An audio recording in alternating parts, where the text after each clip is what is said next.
EVM एक ऐसी machine जिसने दुनिया के सबसे बड़े लोकतांत्रिक देश में इस बहस को जन्म दे दिया है कि ईवीएम पर भरोसा किया जाए कि ना किया जाए। आज इस देश में रहने वाले हर जिम्मेदार नागरिक को इस सवाल का जवाब जानने की इच्छा है कि जिस मशीन का प्रयोग करके वो इस लोकतंत्र में नेता को चुनते हैं, उनको सदन भेजते हैं और उनको इस देश की सबसे बड़ी सत्ता की कमान सौंपते हैं, उसकी प्रक्रिया में प्रयोग किए जाने वाली मशीन पर भरोसा किया जाए कि ना किया जाए। पूरे विपक्ष के सामने आज जो सबसे बड़ा सवाल यही है कि जिन चुनावी प्रक्रियाओं से वो गुजर रहे हैं, क्या वो प्रक्रियाएं, क्या वो मशीनें सही से काम कर रही हैं कि नहीं काम कर रही हैं। नमस्कार साथियों, मैं नवीन कृष्णा। आज हम लोग इस वीडियो में ईवीएम और ईवीएम की पूरी चुनावी यात्रा और उस पर खड़ी हो चुकी बहस के बारे में हम लोग आज यहाँ पर बात करेंगे। अगर ईवीएम की चुनावी यात्रा के बारे में आप देखें तो वो साल था 1982। 1982 में केरल में पारूर विधानसभा पर उपचुनाव होते हैं और उस पारूर विधानसभा के उपचुनाव में पहली बार ईवीएम का प्रयोग किया जाता है सन 1982 में। लेकिन चूंकि उस समय ईवीएम के इस्तेमाल को लेकर के कोई प्रावधान नहीं था, कोई नियम नहीं था, इसलिए सुप्रीम कोर्ट ने उस पूरे चुनाव को रद्द कर दिया। फिर 1989 का साल आता है। 1989 में संसद में लोक प्रतिनिधित्व अधिनियम 1951 में संशोधन किया गया और चुनावों में ईवीएम के प्रावधान को बनाया गया। 1988 में मध्य प्रदेश, राजस्थान और दिल्ली की 25 विधानसभा सीटों पर चुनाव होते हैं और वो सारे चुनाव ईवीएम से होते हैं। फरवरी 2000 में हरियाणा विधानसभा में जहां 45 सीटें हैं, वहां पर भी चुनाव ईवीएम से कराए जाते हैं।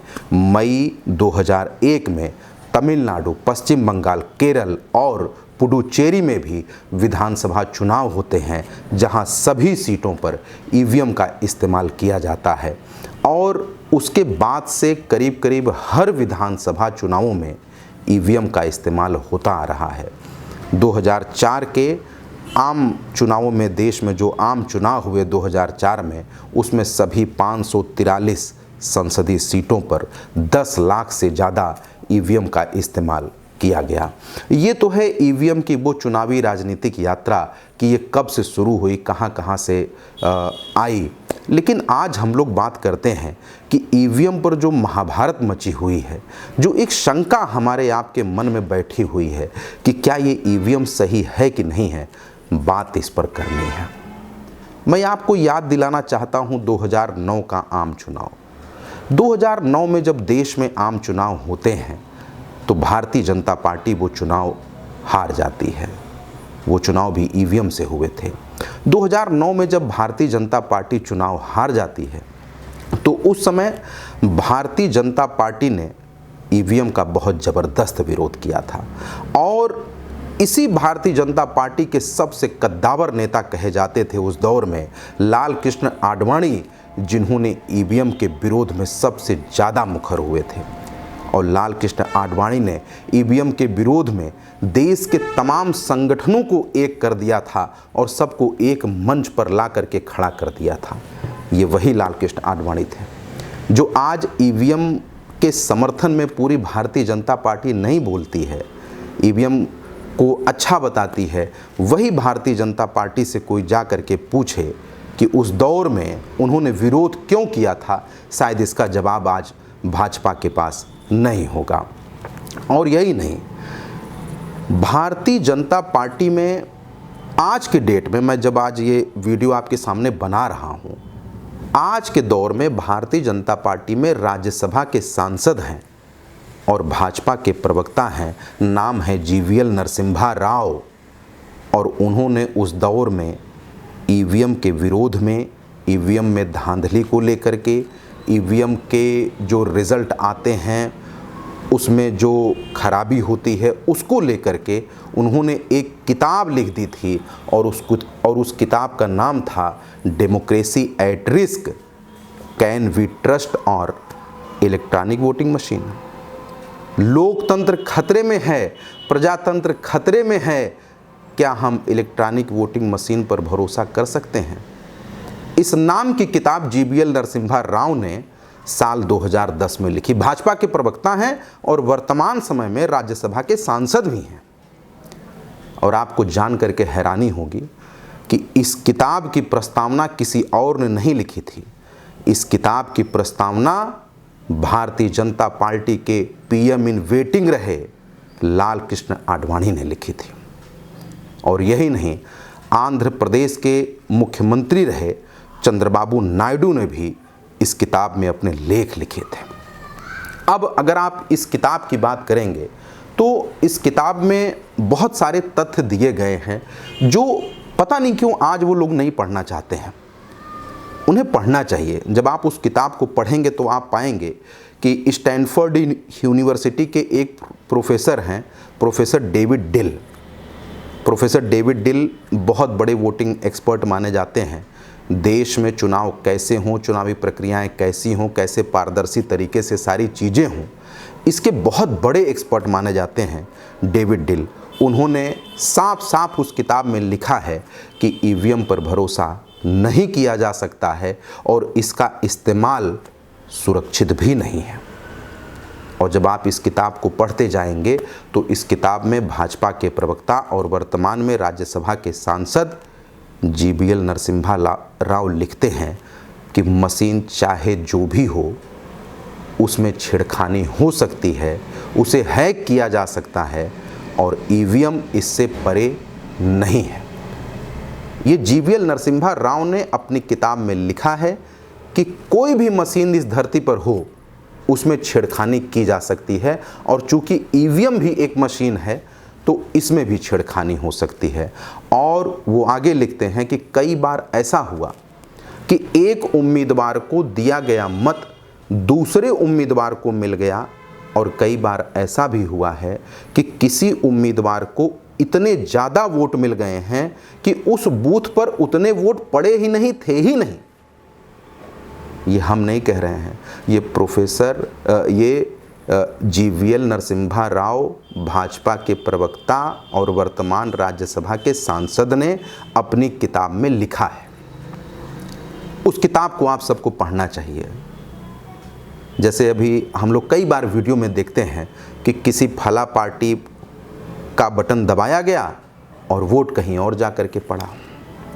और कई बार ऐसा हो जाता है कि उस बूथ पर कुल 400 वोट हैं और जीतने वाले प्रत्याशी को 700 वोट मिल रहा है।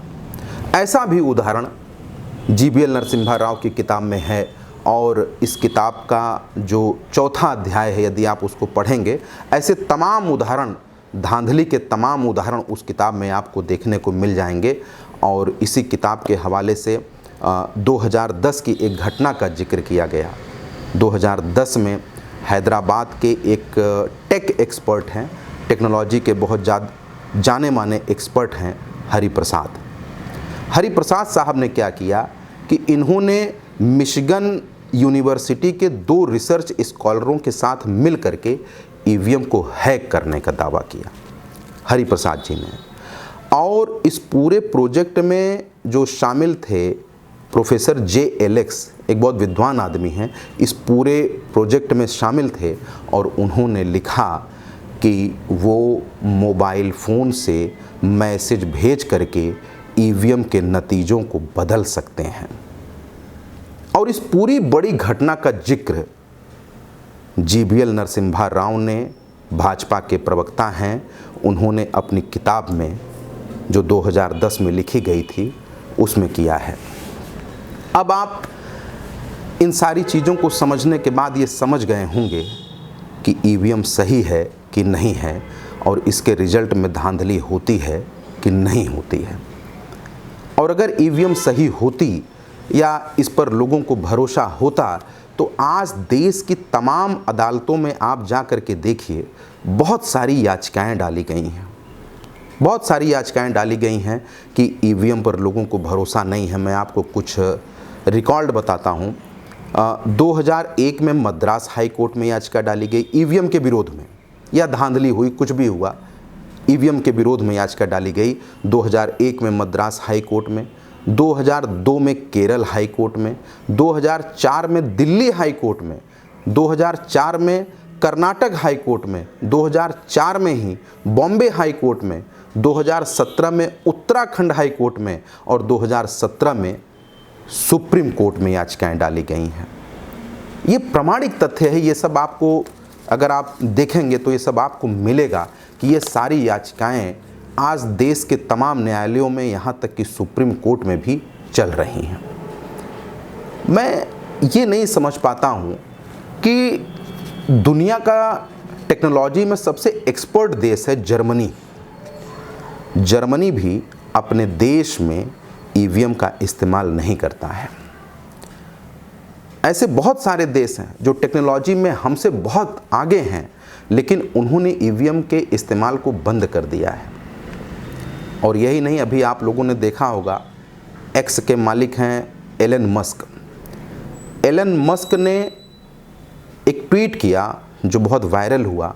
उन्होंने कहा कि ईवीएम सुरक्षित नहीं है, ईवीएम के नतीजों को बदला जा सकता है, उसे हैक किया जा सकता है, इसलिए बैलेट पेपर से चुनाव कराए जाने चाहिए। एलन मस्क ने कहा, दुनिया के बहुत बड़े टेक्नोक्रेट आदमी हैं।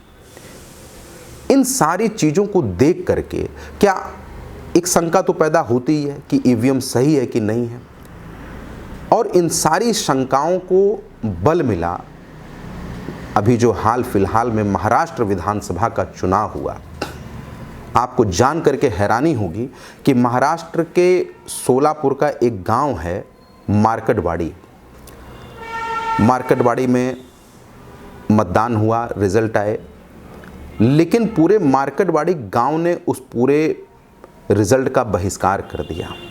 उन्होंने कहा कि हम यहाँ पे बैलेट पेपर से चुनाव कराएंगे। और बैलेट पेपर छपके आ गए, सारी तैयारी हो गई, लेकिन प्रशासन ने वहाँ पर जा कर के कर्फ्यू लगा दिया। घटना ये घटी थी कि इस गांव में कुल 1900 वोट हैं। मार्केटवाड़ी गांव में 1900 वोट में बीजेपी को 1000 वोट से ज़्यादा मिल गए। अब इसी मुद्दे पर पूरे गांव वाले एक तरफ आके खड़े हो गए कि चाहे जो हो, बीजेपी के प्रत्याशी को यहाँ से 1000 से ज़्यादा वोट कैसे मिल गए, इसमें कहीं न कहीं कुछ धांधली है। इस बात को यदि आप समझेंगे तो आप ये देखेंगे कि ईवीएम का इस्तेमाल आज के डेट में सही है कि नहीं है। ये तो खैर देश को ही तय करने दीजिए, देश की उच्च संस्थाओं को तय करने दीजिए। हमारी आपकी जिम्मेदारी ये है कि हम आप तथ्यों को देखते रहें, समझते रहें, सीखते रहें और लोकतंत्र के लिए खतरा बनती जा रही हर एक चीज़ के खिलाफ हम आप सचेत रहें।